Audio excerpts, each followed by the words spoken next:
Hello, my name is Martin Schweinberger. I'm a postdoctoral research fellow at the University of Queensland, Australia, and this is my JAECS 2020 talk, which is entitled Corpus-Based Analysis of Ongoing Change in the Adjective Amplifier Systems of Hong Kong, Indian, and Philippine English. My slides are available at my website, and if you have any questions, you can contact me via my email. Adjective amplification is a phenomenon where you have an adjective like nice, bad, good, or different, and they are modified by an element, typically degree adverb, like really, so, very, or completely. Adjective amplification falls within the realm of intensification. Intensification is related to the semantic category of degree, which is why adjective amplifiers are also referred to as degree adverbs, and it ranges from low, which is downtoning, to high, which is amplification. Within amplifiers, you can differentiate between boosters, such as very, and maximizers, such as completely. In this study, we're not going to look at downtoners because it is just different from amplification. Now, amplification is interesting because it represents a major area of grammatical change, and adjective amplification is interesting because it's crucial for the social and emotional expression of speakers. We use it to express our stance and to show our affiliation with certain social groups. Also, it's a linguistic system which allows precise circumscription of a variable context, which make adjective amplification an ideal test case for analyzing mechanisms that underlie language change. There's been a substantial amount of research on adjective amplification, mostly corpus-based. However, most of the studies that have looked at adjective amplification focus on individual amplifiers, but they do not really take the amplified adjective into account. Only recently, adjective amplifier diagrams have come more into focus, especially by Wagner, but also by myself and Tagliamonte and others. Adjective amplification has been associated with teenage talk, and especially with youngish female speakers.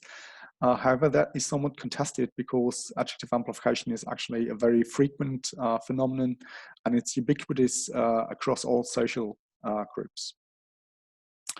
One common trend that we find, not only in New Zealand English, as figure 1 shows, but also in British and Canadian English, also in Irish and other varieties of English, is that very is decreasing in spoken dialogue and really is increasing. We see that here, that over the 20th century, you see a notable decline in the use of very, and a dramatic increase in the use of really. And this is a case of lexical replacement, where one form is being replaced by another, at least with respect to frequency.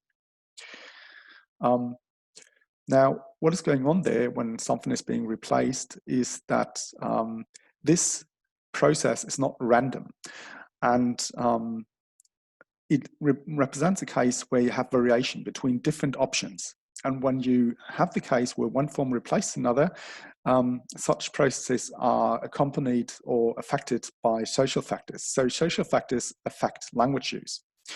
And the variation that we observe, so the choice between different amplifier types, is not random, but there's a systematic correlation between social factors and the adjective amplifier that is being used, which means that linguistic differentiation is correlated with social stratification.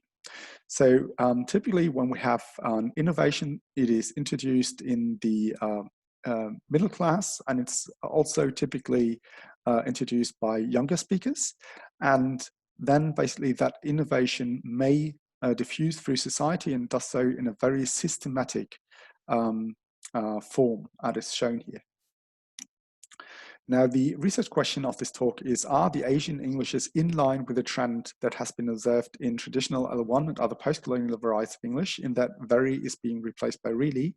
I have two specific hypotheses. The first is that I think that the Asian Englishes align with other varieties. I think that we observed the same pattern, or I thought so. And the second hypothesis was that the more aligned a variety of English is with American, Australian English, the more advanced that replacement is. Whereas when varieties are more aligned with British English, I think that they are more conservative in their language use, and we see that they're lagging behind in that kind of replacement. The data that I've used for the study comes from the International Corpus of English. I've taken the Hong Kong, Indian, and Philippines components because they share a common design, which makes it possible to have meaningful comparisons between different varieties of English. The ICE corpora comprise approximately 1 million words, 600,000 spoken, 400,000 written, coming from a diverse set of text types. And the ICE corpora are especially interesting because they are accompanied by socio-demographic data about the speakers, which make them very appealing for sociolinguistic and variationist analyses of language change. For my analyses, I only used spoken private dialogues, which represent face-to-face conversation and phone calls. So I only used a small subset of the data that is available in the ICE corpora. As I said, I only used the spoken private dialogue section. I then part-of-speech tagged the data using the OpenNLP package in R. I then retrieved all adjectives based on the post tag, JJ. I then determined whether an adjective was preceded by an amplifier, and I used a very extensive set or a list of amplifiers to do so, which is based on previous research. I then applied a sentiment analysis to the adjective types because previous research has shown that amplifier choice is affected by the emotionality of adjectives. I then determined whether the same amplifier had occurred within a span of 3 previous adjective slots because I wanted to check whether priming affects amplifier choice. I also calculated the token frequency of all adjective types by age group because I'm interested in whether there are frequency effects, and I needed to control for potential confounds, which would be the case, for example, if young speakers use amazing much more frequently than older speakers, and if there's a change in the frequency of adjective types by age group, then this must be controlled for. I removed all negated adjectives because they behave differently from non-negated adjectives. I also removed comparative and superlative forms, which means that I included good, but did not include better or best. I also removed adjectives that were not amplified by at least 2 different amplifier types to get rid of lexicalizations such as right honorable. I removed all adjectives that were preceded by dotoness because that would bar any amplifier from being used, and I removed strange forms such as many or much because they behave differently from prototypical adjectives such as good or bad or nice.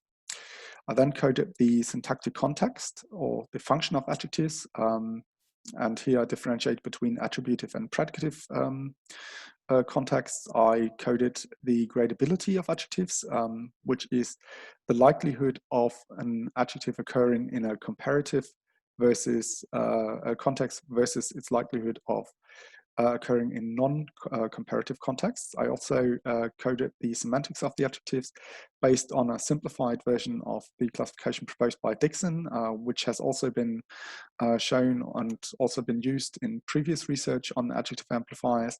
I then manually cross-checked the data and added the socio-demographic information about the speakers. This is an overview of the variables that I included in my analysis. I had to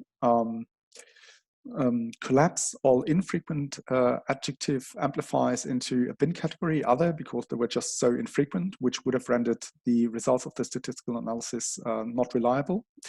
I also collapsed all adjective types that except for different into a bin category because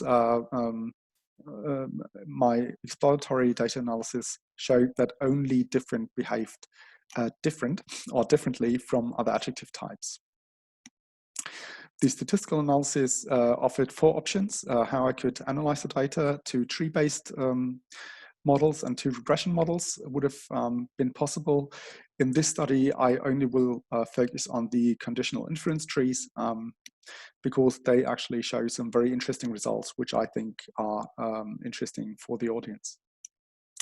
So here we see just the frequencies of amplifier variants across a parent time. So on the left, you always have older speakers. On the right, you have younger speakers.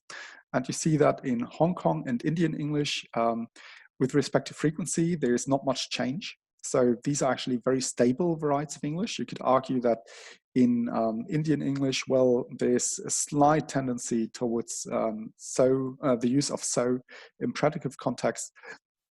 But overall, in Hong Kong and Indian English, the adjective amplifier systems are very stable. In contrast, in Philippines English, we see that there's actually an observable change when it comes to frequency. So we see that in attributive context, there's a notable decline in the use of very, and there's a dramatic increase in the use of really. So young speakers have started to move away from very and now show a tendency towards really, but it's not yet replacing very as the dominant form. Very remains dominant. In the predictive context, we see a similar pattern. We see that also there's a notable and actually quite dramatic decline in the use of very. And we also see an increase in the use of really, but it is not really that is replacing very, it is so, but only in predictive context, because so rarely occurs in attributive contexts. Now let's turn to the results of the conditional inference trees. When we look at Philippine English, we see that the most important factor is function. So in attributive contexts, older speakers still have the very traditional pattern where very is the dominant amplifier by a wide margin. A little less so for younger speakers. For younger speakers in attributive context, we see that really, as shown before, is actually coming up as an alternative to very. In predictive context, there's much more variability compared to the other varieties, as we saw. And we see that especially younger speakers move away from very as the default amplifier, and very has been replaced by so, and also by really to a certain extent as the amplifier of choice. Among older speakers, very is still dominant, and males are actually much more conservative in this respect compared to females. The conditional inference trees for Indian and Hong Kong English are identical, even if I split data, which is why I combine them here in the display. We see that across the board, very is still the default adjective amplifier. The only exception is for different. Here we see that other amplifiers, and in particular, it is completely prefers to be not amplified by very, but by completely, which is another amplifier. Also, we see that function is important. We see that if there's any sort of variability, it is in predicative contexts. Attributive contexts are very stable. And within predicative contexts, we see that among value adjectives, especially among older speakers, we also have a tendency for other amplifiers.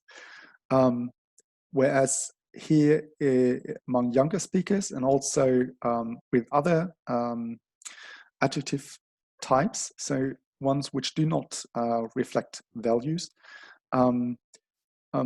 so is upcoming but still very, very rare. So when we compare the results of Philippine English and Hong Kong and Indian English, we can say that in Philippine English, the social factors are much more dominant compared to Indian and Hong Kong English, where social factors really only play a very minor role. And we also can state that in Indian and Hong Kong English, very is still the default amplifier.